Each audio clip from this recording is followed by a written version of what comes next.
November 12, 1951, 9:18 p.m. A siren slid past the window as Bumpy Johnson set a blank envelope on the table and waited for one man to touch it. The room was already quiet before Bumpy Johnson arrived, not the polite kind, the kind that forms when people sense a weight entering the block, even before the door opens.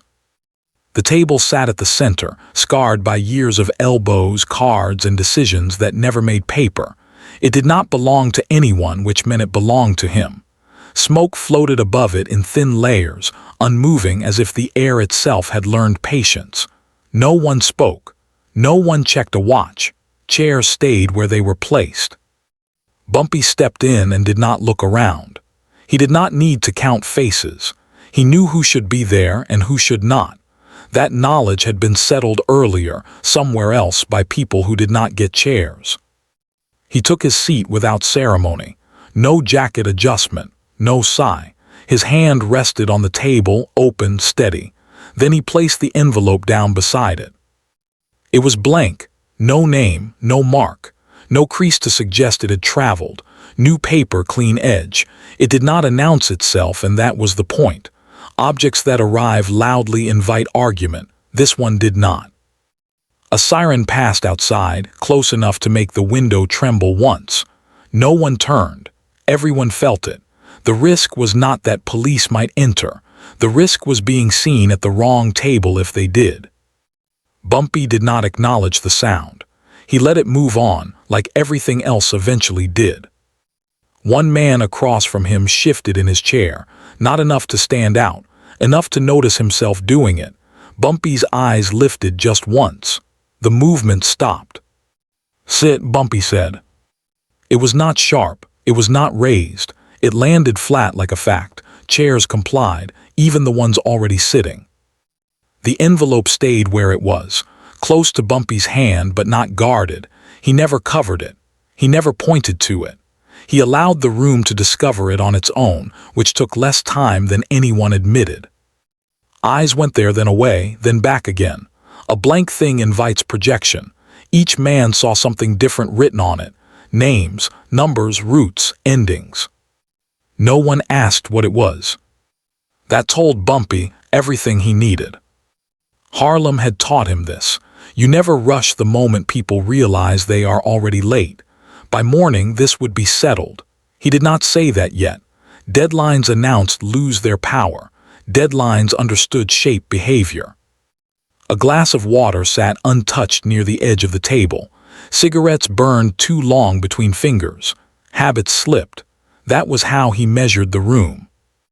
Bumpy leaned back slightly, not to relax, to give space for the truth to surface without help. "We'll know by morning," he said. It was the last thing he offered. The envelope did not move, but the room did, not physically, internally. Something shifted into place, slow and final. And the question no one asked pressed heavier than the paper itself. Who, exactly, was meant to open what had never been addressed? No one reached for the envelope. That mattered. Bumpy Johnson noticed the distance men kept from it, a careful half-inch of space on the table, as if the paper carried heat. He let that distance grow. Silence does better work when it's allowed to finish its thought. A man near the wall cleared his throat and stopped halfway through the sound. Bumpy did not look at him. Looking would have invited continuation. He kept his eyes level, patient, giving the room nowhere to lean. Someone else shifted a glass just enough to hear it touch wood. The sound traveled. It landed wrong. Bumpy's fingers tapped once against the table, not a warning, just punctuation. The glass stayed where it was after that. "You don't need to talk," Bumpy said. "Talking already been done." That line settled the room. It told them this was not a meeting to persuade. It was a meeting to confirm. The envelope waited. Blank paper has a way of accusing without language. It asks each person to write their own truth and then live with it. Bumpy had learned that long ago, walking Harlem blocks where names changed but habits didn't. He had learned that people reveal more when they are given less. One man finally leaned forward. He did not touch the envelope. He studied the edge of it, the clean cut, the absence of wear. His voice came out measured, careful. "If it's empty," he said, "what's the point?" Bumpy turned his head just enough to meet the question. He did not raise an eyebrow. He did not smile. "If it was full," Bumpy said, "you'd already know what to do." That ended the discussion without ending the tension. The man leaned back. He had his answer, even if he did not like it. Outside, a car door slammed. Footsteps passed. Life continued, unaware it was being judged a block away. Bumpy allowed the sound to remind them that the world did not pause for uncertainty. He glanced at the envelope for the first time, just once, long enough for everyone else to follow. Then he looked away. That gesture changed the room. Attention shifted from the object to the men sitting nearest it. Proximity became a statement. Distance became a defense. Bumpy watched the calculations form and collapse. A chair scraped softly, not moving closer, moving away. "You can leave," Bumpy said, not looking at anyone in particular. No one stood. Permission offered is heavier than command. Leaving would mean choosing absence over explanation. Some men need noise to feel justified. Bumpy did not give them that.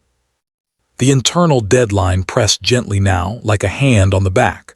By morning, the absence would be noticed. By morning, patterns would break. He did not need to say whose. The envelope remained untouched. That was the test. Not who would open it, who would resist the urge to be seen opening it. Bumpy placed his palm flat on the table again, grounding the moment.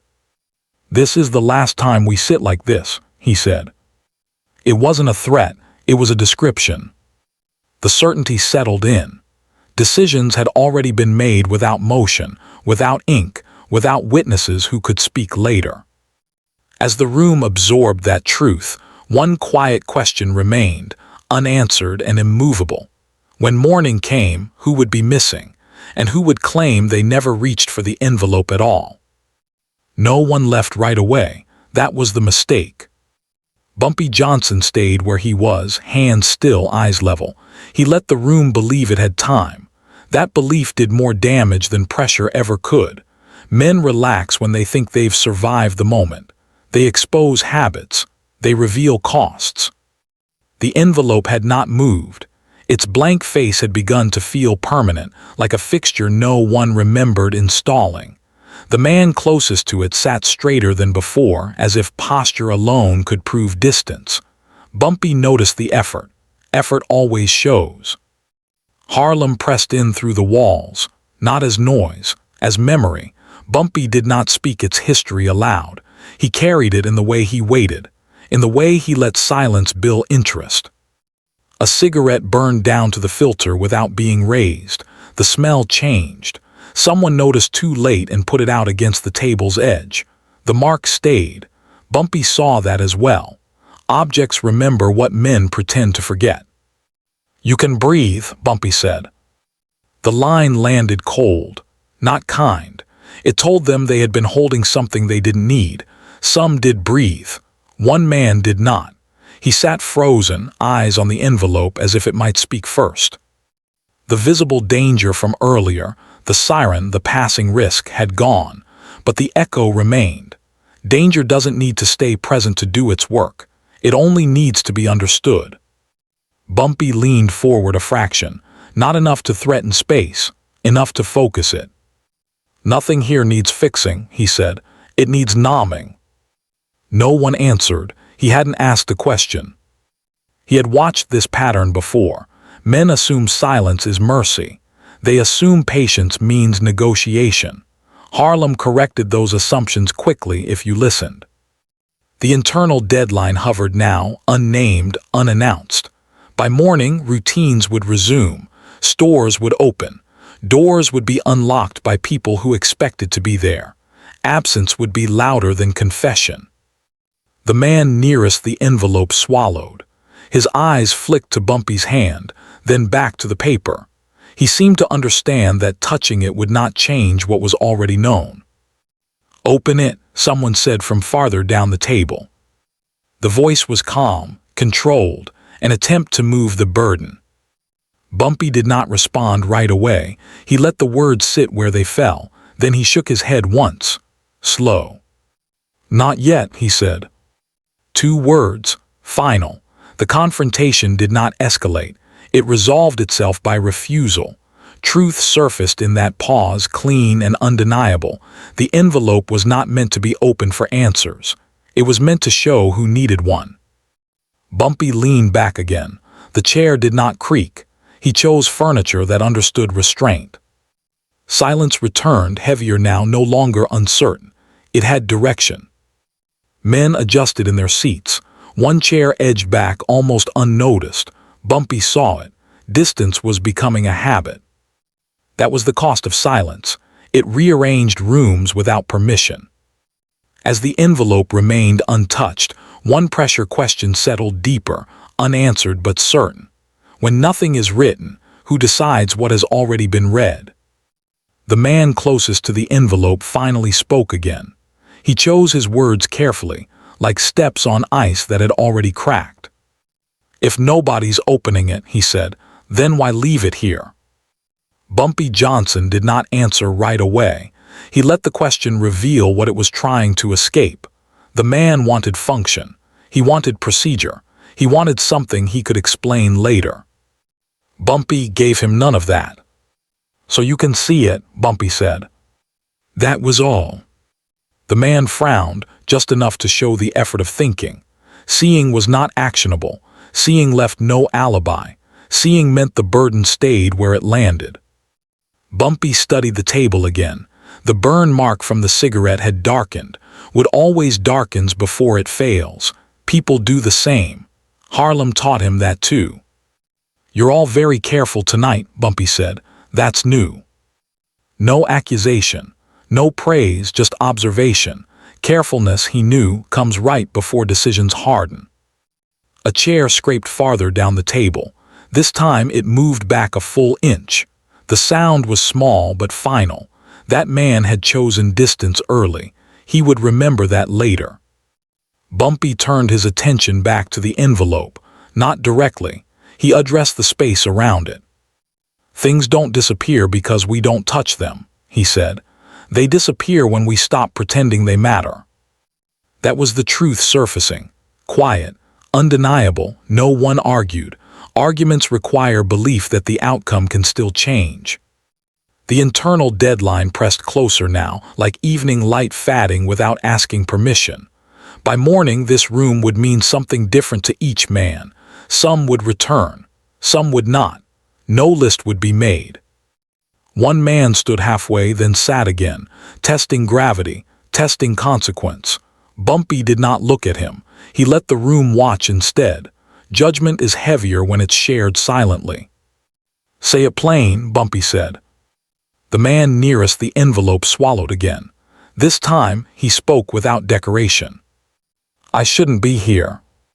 That was enough. Bumpy nodded once, acceptance not approval. The envelope remained blank.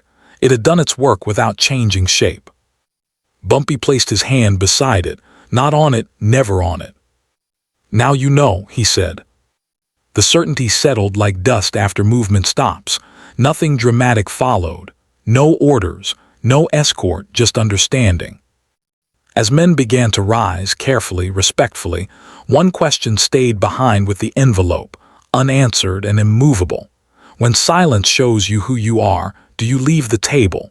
Or do you stay and claim the chair was never yours to begin with? The room thinned without anyone announcing it. Chairs emptied in sequence, not haste. Men left in the order they had decided long before the door opened. No goodbyes, no explanations. The envelope stayed. Bumpy Johnson remained seated after the last footstep faded. He waited until the air forgot the shape of the men who had been in it. Only then did he look up. The man nearest the envelope had not moved. He sat where he was placed, hands folded, posture careful. He had chosen stillness as a defense. Bumpy allowed it. Stillness tells the truth faster than motion. You stayed, Bumpy said. It wasn't praise, it wasn't curiosity, it was a measurement. The man nodded once. He did not look at the envelope now. He had learned that looking invited expectation. He kept his eyes on the table, on the burn mark, on anything that could anchor him to something solid. Harlem breathed outside the walls. A radio played somewhere down the block. Laughter rose and fell, unrelated. Bumpy let that contrast sharpen the moment. Power is clearer when the world keeps moving. He leaned forward, elbows resting on the table for the first time that night. The movement was small, but it ended the waiting. "Tell it straight," Bumpy said. The man inhaled. He chose words without trimming them. "I carried something I shouldn't have," he said. "I thought distance would make it lighter." Bumpy listened. He did not interrupt. He did not ask for details. Details invite bargaining. Truth doesn't need them. The envelope sat between them, unchanged. Its blankness had become a mirror. The man spoke into it without touching it. "I didn't open it," the man added, quieter now. "I didn't want to be seen doing it." Bumpy nodded once. The nod landed like a verdict already written elsewhere. "Seeing counts," Bumpy said. "Touching is extra." The man absorbed that. He did not flinch. Acceptance arrived before relief. That mattered. Bumpy shifted his chair slightly, aligning it with the envelope and the man, a straight line drawn without chalk. The confrontation did not rise. It settled. "You know what morning does," Bumpy said. The man nodded again. He did not ask how long he had. He knew better than to seek numbers. Morning was not a clock, it was a condition. Outside, a delivery truck passed, gears complaining. The sound felt out of place, which made it useful. Ordinary life presses hardest against extraordinary decisions. Bumpy rested his hand on the table, flat open. He did not reach for the envelope. He never would. "This isn't about leaving," he said. "It's about not returning." The man closed his eyes briefly, not in defeat, in understanding. Habits break quietly first in the mind. Bumpy stood. He did not push the chair back. He stepped away and left it where it was, an empty outline where authority had been. As he turned toward the door, the envelope remained, alone now, blank and final. One question lingered in the space he left behind, unanswered and heavy. When the truth surfaces without noise, who carries it once the table is gone? The man stayed seated after Bumpy Johnson left the room. That choice mattered more than anything he had said. He did not reach for the envelope. He did not stand to follow. He let the quiet finish closing around him, the way it always does when a decision has already been accepted. The chair across from him remained empty, angled slightly toward the table, as if authority had left its shadow behind. He exhaled once, slow, deliberate, not relief, preparation. The envelope sat where it always had, closer to the center now that the room had changed shape. Blank paper has a way of growing heavier when there's no one left to share it with. He understood then that opening it would be pointless. There was nothing inside that could undo what he already knew. Morning pressed at the edges of his thoughts, not as a threat, as a condition that would arrive regardless of what he did next. By morning, doors would open that would not open for him. Names would be spoken without his attached. Habits would adjust. He placed his hands on the table, palms down, feeling the grain of the wood, the burn mark, the small imperfections that outlasted people. Objects endure. People pass through. For a moment, he considered standing and leaving the envelope exactly where it was, letting it sit there as proof that some things don't need witnesses to carry weight. That was the smarter choice. He knew it. Instead, he did something quieter. He slid his chair back just enough to break the line between himself and the table. Not retreat, separation, a clean one. Then he stood. The envelope remained untouched. That mattered more than anything he could say later. He walked to the door without looking back. Not because he was afraid to see it again, but because looking back would suggest doubt.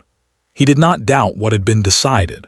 The room would remember him as someone who stayed long enough to understand and left before pretending. Outside, Harlem continued. Someone laughed. A bus sighed at the corner. Life did not pause for consequences. It absorbed them. By morning, the table would host another meeting. Different chairs, fewer voices. The envelope might still be there or it might not. That part didn't matter anymore. What mattered was the space it had created, and the absence it would soon confirm. As the door closed behind him, one final question settled into the quiet, unanswered and immovable. When judgment arrives without witnesses, is it the object that delivers it, or the moment you choose not to return to the table at all? Morning came without asking anyone's permission. Bumpy Johnson did not return to the room. That absence was deliberate. Authority, when used properly, does not linger to watch itself echoed. He let the city do the rest. Harlem woke the way it always did. Keys turned, doors lifted, radios hummed low behind counters. Men arrived where they always arrived, carrying the weight of habit like a second coat. The table waited in its room, unchanged, holding yesterday without comment. The envelope was still there. It sat where one chair used to be, angled slightly off-center now that the room had been rearranged by absence. Blank paper in daylight looks different, less mysterious, more final. There was no temptation left in it, only memory. A man entered the room mid-morning. Not early. Early would have implied urgency. He paused when he saw the table, paused again when he noticed the missing chair. He did not touch the envelope. He did not sit. He adjusted his hat and stood where the floorboards had not yet learned his weight. Others arrived. They noticed the same things in the same order: the envelope, the chair, the space between. No one asked questions that required answers. Questions cost time. Time costs position. Bumpy's name came up once. Only once. It did not need repetition. Harlem understood the language of single mentions. After that, the room spoke in looks and measured nods. Someone moved the chair back against the wall, not to hide it, to acknowledge it. Absence works best when it's visible. The envelope remained, untouched. No writing appeared, none was needed. Its presence had shifted routine already. Meetings shortened, voices lowered, decisions were made faster with fewer people invited to weigh in. This was the aftermath Bumpy preferred. No noise, no spectacle, just adjustment. A habit broke quietly that morning. One man did not arrive where he was expected. Another did not ask why. In Harlem, unanswered questions travel farther than answers. The table absorbed the light. The envelope absorbed the meaning. And one pressure question settled into the day, unanswered but certain. When morning confirms what night decided, who is brave enough to notice the missing footsteps, and who pretends they never listened for them at all? By noon, the absence had settled into place. It did not announce itself. It did not ask to be explained. It simply remained where a presence used to be, shaping behavior without sound. Harlem had always been good at that. The city remembers who stops showing up long before it remembers why. The envelope was finally moved. Not opened, not folded, just shifted a few inches, set flat in the center of the table. No ceremony followed, no discussion. The man who did it did not look around for approval. He did it because the room required balance and the envelope had earned the middle. After that, business continued. Smaller, cleaner, fewer voices carrying weight they hadn't paid for. Decisions came with less debate because debate needs people who believe they'll be there tomorrow. One habit disappeared completely. The man who had stayed late the night before did not return. Not that day, not the next. His chair remained against the wall for a while, unclaimed. Eventually, someone leaned another chair against it, stacking absence on absence until it looked intentional. No one said his name again. That mattered more than punishment ever could. Names keep doors open. Silence closes them. Bumpy Johnson heard about none of this directly. He did not need reports. He measured success by what did not reach him. When nothing comes back, the line held. That evening, the envelope was removed entirely. No one saw where it went. That was appropriate. Objects that finish their work do not require storage. They require forgetting. The table remained. Scratches, burn marks, memory pressed into wood. It would host other meetings, other decisions. But that one absence would stay attached to it, invisible, permanent. The city adjusted around that gap. Routes changed. Calls went unanswered. Invitations narrowed. Moral weight moved quietly like weather. There was no final statement, no closing remark, just consequence carried forward without witnesses. And long after the envelope was gone, long after the chair was reused, one question stayed alive in the spaces between men, unanswered and heavy enough to matter. When power chooses silence over force, do you fear the judgment itself, or the ease with which everyone learns to live without you?